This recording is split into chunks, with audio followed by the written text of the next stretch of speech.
hardest genres on the console to sort of crack has been strategy games.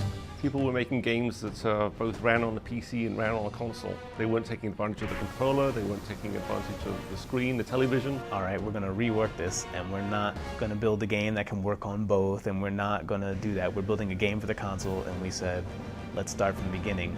We took it up to Microsoft and talked with them, and really I think came to the mutual conclusion that the right thing for this game was to marry our gameplay with a universe that people understood already. When we were told that Halo was available, we had to learn a lot more about the Halo universe. Who doesn't want to work with the Halo franchise?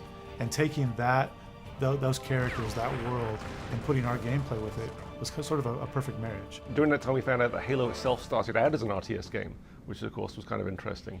I want to feel in every game like I can invest myself in that world somehow.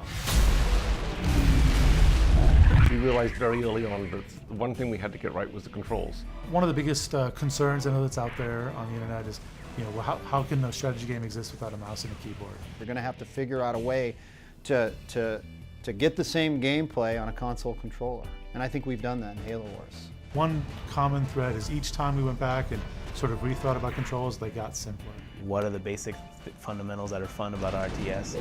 How do we have to control them? How do we use our controller to control them? I wanted one button to do one thing. Whereas before, you look at a console strategy game and as well, if you press this button here with the trigger pulled, pull the other trigger at the same time and press these two buttons, it's just too much. A lot of things came out of that. The circle menu came out of that. The circle menu that we use in Halo Wars is one of the things that I think really stands out in the game.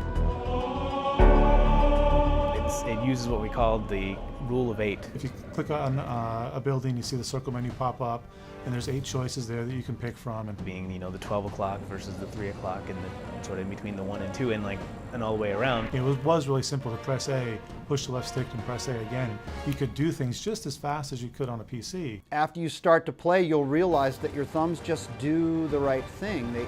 They kind of go where you would expect them to go. I think when you have the previous Halo games out there and you've got such a huge fan base of Halo fans anxious to see what you do next, it's such a huge bar for you to have to meet and their expectations and exceed their expectations. Patience is not infinite. We have to live up to the Halo franchise and the expectations people have. So they expect to get a great story out of Halo, and I'm certainly a little biased, but I think the way that we told our Halo stories is going to help set a bar back on Halo itself to tell their stories even better next time. These guys just don't know when to quit. The way that strategy gamers, who know enough about the origins of the genre, they go back and talk about Dune 2 and the early Warcraft games, and I hope in 10 years people are talking about Halo Wars in the same way. Mac Brown